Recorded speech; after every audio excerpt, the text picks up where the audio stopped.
ছাত্র শ্রমিক জনতার এই গণঅভ্যুত্থানের মধ্য দিয়ে যেটা জেগে উঠেছে, নতুন বছর সেটাকে কিভাবে আমরা বাস্তবায়িত করব, সংহত করব, কিভাবে রাষ্ট্র সমাজ জীবনে সেটার প্রভাব পড়বে, এটাই মনে হয় সবচেয়ে গুরুত্বপূর্ণ চ্যালেঞ্জ এবং সবচেয়ে গুরুত্বপূর্ণ কাজ আমাদের জন্য। আমি মনে করি বছর হিসাবে যদি বলি, যদি আমি কাজগুলো যদি চিন্তা করি, আমাদের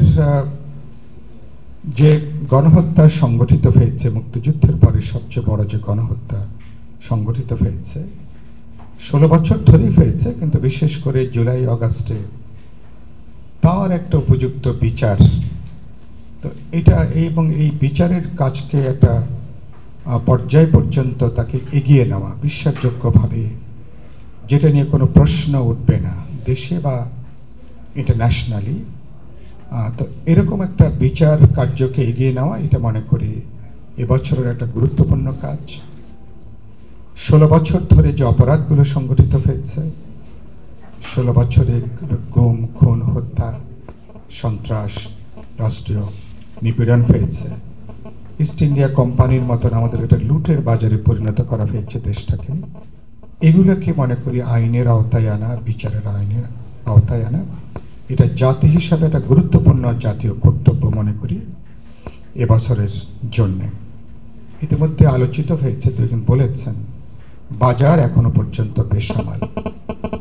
মানুষ সমস্ত পরিবর্তন পরে দেখতে চায় বাজারে তার অ্যাক্সেসটা তিনি পাচ্ছেন কিনা, বিশেষ করে স্বল্প আয়ের সাধারণ মানুষ, কোটি কোটি মানুষ, তারা কিন্তু এখনো পর্যন্ত অস্থির।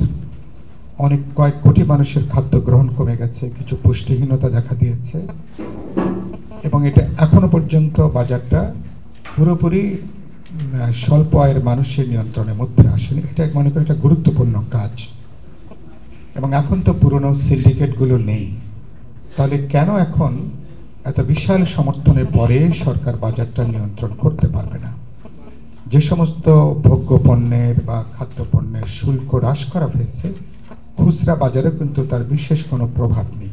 তাহলে কোথাও না কোথাও সমস্যা আছে পুরো চেইনে, কোথাও এটাকে খুব পেশাদারিভাবে এটাকে দেখা দরকার। মানুষকে সুরক্ষা দেওয়াটা মনে করি অত্যন্ত গুরুত্বপূর্ণ। আইন শৃঙ্খলা এখনো পর্যন্ত মানুষের আস্থার জায়গায় আসতে পারেনি। কালকে বলছিলেন, আমি আগে হাসিনার সময় বলতাম যে দেশ আল্লাহর ওয়াস্তে এখন দেশ চলছে, এখনো কিন্তু আইন শৃঙ্খলা পরিস্থিতি কিন্তু এখনো পুরোপুরি নিয়ন্ত্রণের মধ্যে নাই। মানুষের জানমাল কিন্তু এখনো পর্যন্ত হেফাজত করা যায়নি। এক ধরনের মানুষের নিজের চেতনা বিবেক থেকে দেশটা চলছে। সরকার এ ব্যাপারে খুব ভালো দেশ চালাতে পারছেন এরকম কোনো গুরুত্বপূর্ণ এরকম কোনো আশাবাদ ব্যক্ত করা যাচ্ছে না। যেহেতু আমরা অভ্যুত্থান অংশগ্রহণকারী সমর্থন দিয়েছি, সরকারকে আমরা সফল করতে চাই, মানুষ এখনো সরকারকে সহ্য করছে। সেই জায়গা থেকে চেষ্টা হচ্ছে, সচিবালয়ের দিকে তাকালে বোঝা যায় দেশের প্রশাসন আইন শৃঙ্খলাটা কোন পর্যায়ে আছে। এভাবে কিন্তু অনির্দিষ্টকাল এভাবে কিন্তু রাষ্ট্র সরকার দেশ চলতে পারে না। এনাফ হয়েছে। 4.5 মাস 5 মাস পরে এখন এগুলোকে নিয়ন্ত্রণ করা দরকার, পেশাদারিভাবে দায়িত্বের মধ্যে আনা দরকার যারা বিভিন্ন স্তরে যারা দায়িত্বে আছেন। এবং এগুলো না হলে আমরা যে সংস্কারের কথা বলছি, রূপান্তরের কথা বলছি, পরিবর্তনের কথা বলছি, বাস্তবে এগুলো তেমন করে এগুলো কিন্তু মানুষের কাছে আবেদনটা থাকবে না। যে মানুষ না খেয়ে আছে, যে মানুষ নিরাপত্তাহীন, যে মানুষ উদ্বেগ উৎকণ্ঠা আছে, যে মানুষের নানাবিধ সংকটের মধ্যে, সে মানুষকে একটা ক্ষুধার্ত বুভুক্ষ মানুষের কাছে অনেক ভালো জিনিস দিলেও কিন্তু সে কিন্তু গ্রহণ করতে পারবে না, হজম করতে পারবে না। সে কারণের জন্য এগুলো মনে করি এবছরে সরকারের অগ্রাধিকারের খুব গুরুত্বপূর্ণ প্রশ্ন এগুলো। রাজনৈতিক দিক থেকে সবচেয়ে গুরুত্বপূর্ণ প্রশ্ন হচ্ছে 72 সালে বোঝাপড়া ভেঙে পড়েছে। 72 সালে আমরা মুক্তিযুদ্ধের মধ্য দিয়ে সাম্য, মানবিক মর্যাদা, সামাজিক ন্যায় বিচার প্রতিষ্ঠার যে লক্ষ্যটা ছিল, 53-54 বছরে বাস্তবে তার বিপরীত দিকে বাংলাদেশ যাত্রা করেছে। এক দেশে দুই অর্থনীতি, গণতন্ত্রের পরিবর্তে স্বৈরতন্ত্র, ভোটের পরিবর্তে কর্তৃত্ববাদী ফ্যাসিবাদী দুঃশাসন, এগুলো আমরা জানি। তাহলে নতুনভাবে ইতিমধ্যেই আমরা বিপ্লবী ওয়ার্কার্স পার্টি, গণতন্ত্র মঞ্চ, বিএনপি সহ যারা রাজপথে আমরা দীর্ঘ বছর ধরে আছি, আমরা 31 দফা সহ অনেকগুলো গুরুত্বপূর্ণ প্রস্তাবনা হাজির করেছি। সরকার 10টা 15টা যে সংস্কার কমিশন গঠন করেছেন, জানুয়ারির মধ্যে প্রত্যেকে তাদের রিপোর্টটা জমা দেবার কথা। ফেব্রুয়ারিতে আমি আশা করতে চাই তারা যে জাতীয় ঐক্যমত্য কমিশন যেটা প্রস্তাব করেছেন, প্রধান উপদেষ্টা তিনি যেটার প্রধান থাকবেন বলে আমাদেরকে তিনি জানিয়েছেন, তারা রাজনৈতিক দল, গুরুত্বপূর্ণ অংশীজনদের সাথে আলাপ আলোচনা করবেন, কথা বলবেন, বোঝাপড়া তৈরি করবেন। রাজনৈতিক দিক থেকে আগামী ফেব্রুয়ারি মার্চ এই বোঝাপড়ার জন্য সবচেয়ে গুরুত্বপূর্ণ সময় বলে আমি অনুমান করি। সেই জায়গা থেকে এই বোঝাপড়ার উপরেই নির্ভর করবে নতুন ঐক্যমত, নতুন সমঝোতা, নতুন একটা সনদ, নতুন একটা চার্টার, সেটা আমরা তৈরি করতে পারছি কিনা। এর মধ্যে অনেকগুলো প্রশ্ন আছে যেগুলো নিয়ে ইতিমধ্যেই রাজনৈতিক দল, অভ্যুত্থানে অংশ নেওয়া ছাত্র, তরুণ, জনগণের বিভিন্ন অংশের মধ্যে সাধারণ ঐক্যমতের জায়গা আছে। মধ্যমেয়াদী, দীর্ঘমেয়াদী অনেকগুলো রূপান্তরের প্রশ্ন আছে, সংস্কারের প্রশ্ন আছে।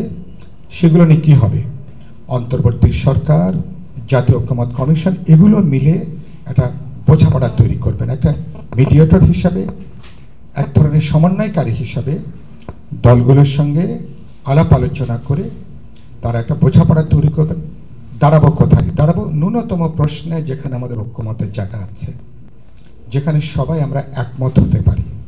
তো সেটা যদি ভিত্তি হয়, তাহলে তার জন্য যেহেতু আইন প্রণয়নের প্রশ্ন আছে, সংবিধানের তো এই সংবিধান তো তাকে নিয়ে অনেক সমালোচনা আছে, কিন্তু এখনো পর্যন্ত সরকার, রাষ্ট্রটা বিদ্যমান সংবিধানের অধীনে কিন্তু চলছে। আবার সেই সংবিধানের পরিবর্তন, রূপান্তর বা সংস্কারের দাবিটা, এটা আন্দোলনের খুব বড় একটা প্রশ্ন, যেটা আমাদের সবার প্রস্তাবনার ভেতরে আছে। তো সেসব ব্যাপারে যদি একটা সনদ, ঐক্যমত তৈরি করা যায় এবং এটাকে একটা বাধ্যবাধকতার জায়গায় কিভাবে আনা যাবে, প্রত্যেকটা রাজনৈতিক দল এখানে অঙ্গীকার করবেন, কথা বলবেন, কমিট করবেন, অথবা অনুস্বাক্ষর করবার কোনো বিধান, কোনো সুযোগের লিগ্যাল কোনো জায়গা আছে কিনা, একটা রাজনৈতিক সমঝোতা চার্টারে সবাই একমত হতে পারে। এগুলো মিলে আরো ভাবনা চিন্তা দরকার, বোঝাপড়া দরকার, যাতে যারা নির্বাচনে যাবেন এই সনদ নিয়েই তারা কথা বলবেন, এগুলো তাদের পাবলিকলি তারা এটা সমর্থন চাইবেন, কথা বলবেন। পরবর্তী ইলেক্টেড গভর্নমেন্ট, পরবর্তী ইলেক্টেড রিপ্রেজেন্টেটিভরা পার্লামেন্টে একেবারে প্রথম অধিবেশনে বা প্রথম সপ্তাহে এবার এগুলো নিয়ে তারা আইন প্রণয়ন করবেন, নতুন ধারা, নতুন সংশোধনী করবেন। আমি মনে করি এটা হচ্ছে সবচেয়ে গুরুত্বপূর্ণ জায়গা এই সরকারের জন্য এবং নতুন বছরে। এবং এ ব্যাপারে আমি মনে করি আমাদের মধ্যে এই জায়গাটাকে বিবেচনার মধ্যে নেওয়া দরকার। আমি একটু উদ্বিগ্ন, ইতিমধ্যে দেখলাম 2-1 বলেছেন জাতীয় নির্বাচনের আগে সকল স্থানীয় নির্বাচন করতে চান। আমি এই প্রস্তাবের সঙ্গে একমত নই। এটা নতুন সমস্যা তৈরি করবে, নতুন প্রশ্ন তৈরি করবে, নতুন একটা অনৈক্য, নতুন একটা বিভাজনের জায়গাটা তৈরি করবে। 16 বছর ধরে মানুষ যে নির্বাচনের জন্য অপেক্ষা করছে, শুধুমাত্র গত 2-3টা নির্বাচন যদি আপেক্ষিকভাবে গ্রহণযোগ্য হতো, তাহলে হাসিনাকে এরকম পরিণতি পেতে হতো না।